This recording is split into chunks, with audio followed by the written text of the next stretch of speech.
Alright, so today I want to show you how to set up a cheap and easy enclosure for your rodents, whether you're keeping pet rodents or you're breeding rodents for some of your reptiles, or maybe you're doing a little bit of both. As a matter of fact, I'm thinking about setting up just a glass enclosure for some African soffers. They're pretty interesting animals, really cute, and if you put a wheel in there, they'll run on that wheel pretty much all night non-stop. They're pretty fascinating rodents. They don't really breed enough to really keep up with the demand of my snakes. I've actually had African soffers before, but they'd make some really good pets. And today I want to show you some of the pros and cons of using a glass aquarium versus using a rack type system. I'd say if you have a larger collection and you have a whole bunch of rodents, you're probably better off going with a rack system. But if you just want to kind of get your feet wet into breeding rodents, you just want to start out, probably a glass aquarium is the best way to go. So I brought some of my glass aquariums. I brought an aquarium from my garage. I've been pretty much just having them in storage in the garage, and I brought some of the equipment that I used to use with those aquariums,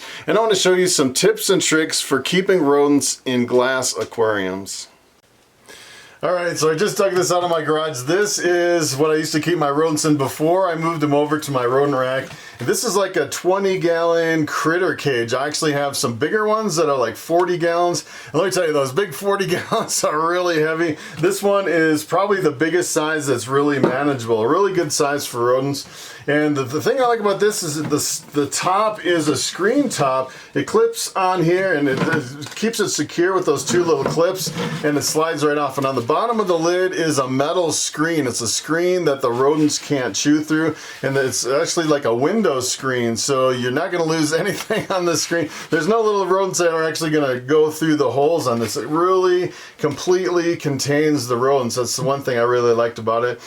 And if you kind of look at the top here, I made some modifications. What I actually have on the top is like a carbon impregnated fiber, and I started putting this on kind of at the end because the rodents were getting a little bit stinky. And let me tell you, if you put this on top, there's zero smell at all. It keeps your house nice and smell free with that on the top. The only thing is as soon as you open this, you can definitely smell the rodents coming out every time you open it. But I'd say, you know, this pretty much keeps 100% of the smell away. I kind of wish there was something like this for the rack system, but it was essentially what I went to is like a big air cleaner, like a box fan air cleaner, and then I put this on the front of the air cleaner, so I always have the room air circulating through the carbon in the room to keep the smells down. I say it works probably 99% of the time. You know, you can definitely tell when the rats and the mice need to be cleaned.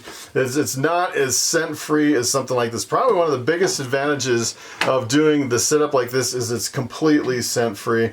And as far as the bedding, what I use this Rocky Mountain softwood screen shavings. If you're actually using some type of pine bedding, you really want to make sure it's kiln dried and dust free, because if you get the wrong type of pine bedding, it's definitely toxic, especially to your rats. I was losing a lot of rats for a while using the wrong type of bedding, because especially if it's like a really strong pine smell, that is definitely toxic to rats. Probably not so much as toxic to mice, but it's pretty bad for rats.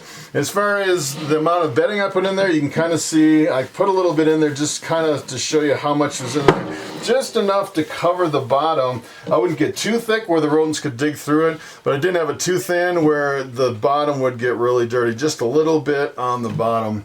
Then as far as the water, let me show you this.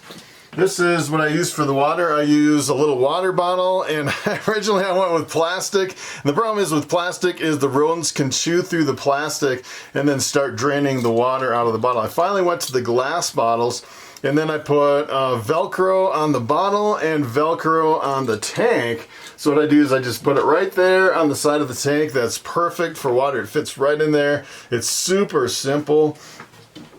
And then for the food bowl, essentially what I was doing when I first started into rodents, I was actually using these little feed bowls, and I was buying food from the feed store, which is really super cheap. You can buy like 50 pounds of cracked corn for like $7. And I was buying cracked corn and sunflower seeds and a whole bunch of different stuff, mixing it all together. I think it was like 6 or 7 different things. And I had like hundreds of pounds of all this food that I would keep in totes. And then every day I'd come in and replace the food. The problem with a food dish like this is they kind of walk over it and go to the bathroom in it. You have to constantly change it out. But the food was so cheap, I thought it wasn't really that bad. You know, every day I just go through and check the water and change all the food dish. There's a little bit of maintenance, but it wasn't too bad. And then I found long term, if you're actually using food from the feed store, it's not really nutritionally balanced, and my rodents would get pretty fat and really shaggy looking after a few months. It wasn't really good for them. And I finally went to the Missouri blocks and started using that. And if you're using the Missouri blocks, you can have some kind of a different contraption where you can actually dump it into some kind of a screen holder or something to keep the rodents from going to the bathroom on it, because you definitely don't want to keep changing out the Missouri, because it's like $25 for 50 pounds. Unless you just have a few rodents, then it wouldn't be too bad. So essentially what I do is I have the food dish and the water, and then what I'd have is some type of hide. So normally what I do is I use a couple different hides. I have this really big hide. As a matter of fact, this is what I would recommend for a ball python, something like this, completely enclosed with just one hole on it. Perfect for a ball python hatchling. Plenty of room in there to get, you know, almost up to a yearling size. And you can put, essentially what I was doing is I was putting like a big hide on one end and then a small hide over on the other end, and then if there's any fighting between the mice or the rodents or whatever, they could go from one hide to the other, kind of get away from each other and still get in a hide. And then another thing I was actually using was, these wheels, and I started using these smaller wheels for the mice, and I found that the mice really don't like the wheels that much.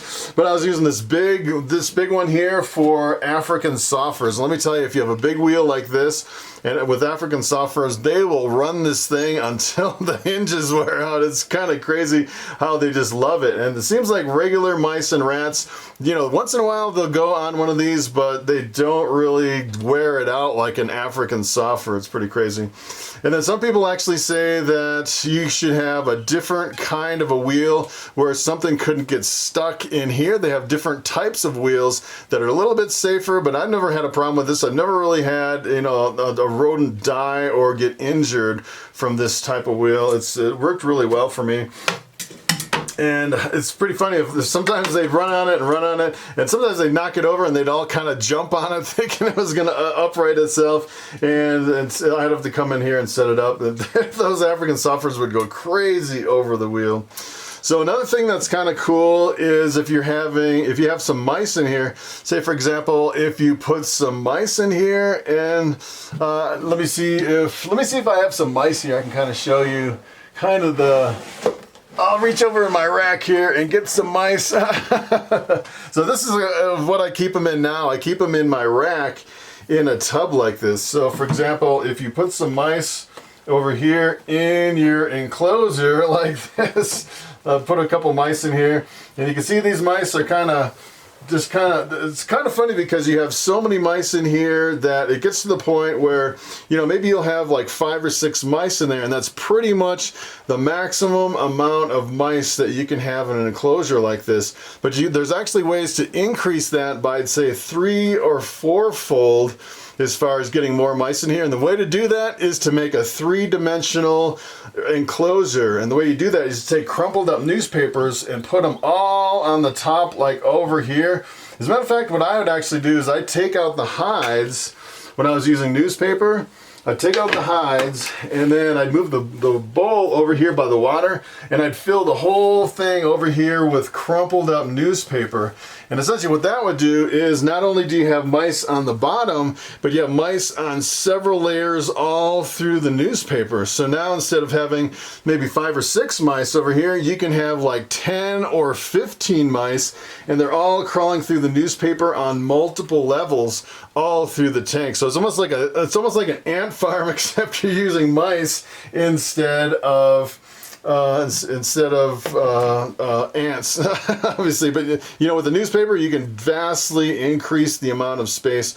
And the funny thing is, when I was using newspaper, I found that it was almost working against me as far as the attitude of the mice. So for example, when I had newspaper in there, it seemed like the mice would get a little bit more aggressive, because essentially what they do is a lot of times they wouldn't see each other for a really long time, and then they'd meet up in the newspaper, and then they kind of quarrel a little bit. I had a lot of fighting, not really to the point where they were drawing blood or anything like that, but it was a little bit more fighting when I was using newspaper. It had a lot more room and a lot more areas where they can kind of make a little corner and kind of defend it and claim their territory.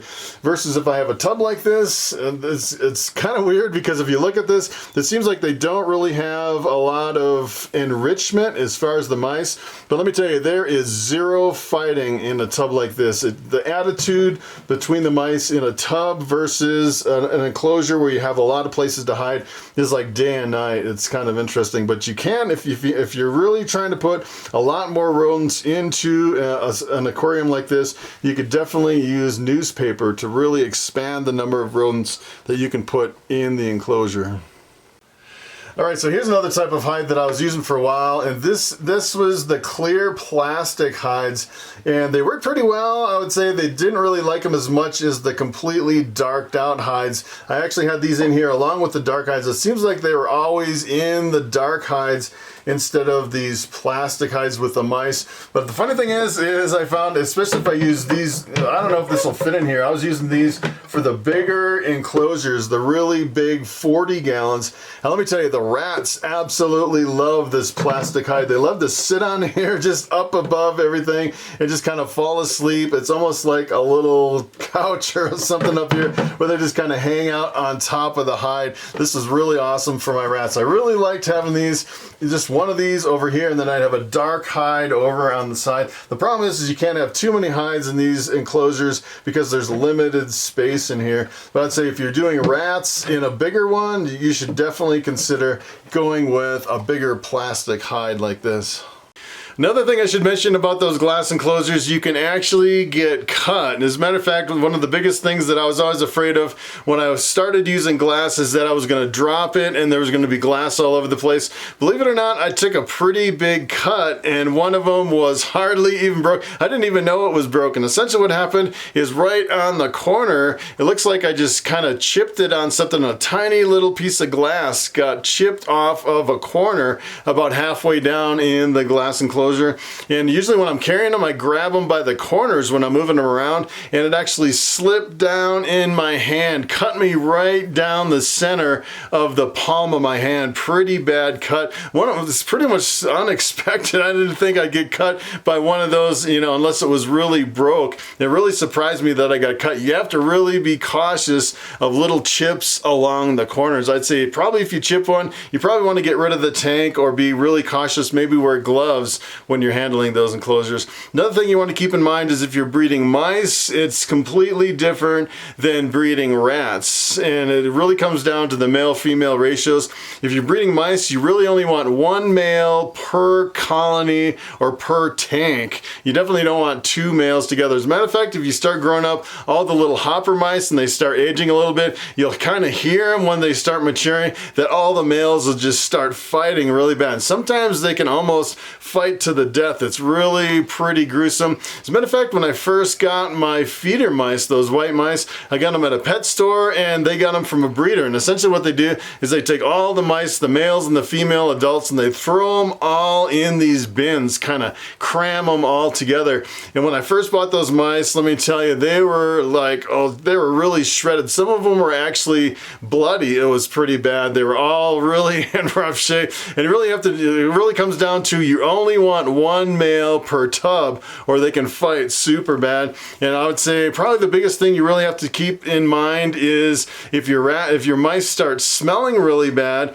essentially what it is it's two males that are fighting. And when the males fight, they release some kind of a pheromone or something that is really stinky. When I first started buying live mice from the pet store, I was actually buying a few of the males at a time. I'd buy the male mice because they're a little bit bigger. The problem is even with 3 male male mice. They were so stinky I couldn't even put them in the cab of my truck. I had to put them back in the bed of my truck because they smelled so bad. Let me tell you, mice usually don't smell that bad. If they're smelling really bad, essentially what you have is you have adult males that are fighting really bad. You definitely want to separate them. And if you're selling live mice to the pet store, you probably want to do them a favor. You might want to feed off all your males and just sell them all the females. That way they don't have to deal with all the fighting between all the males. So that is pretty much it. Thanks for watching, and I will see you in the next video.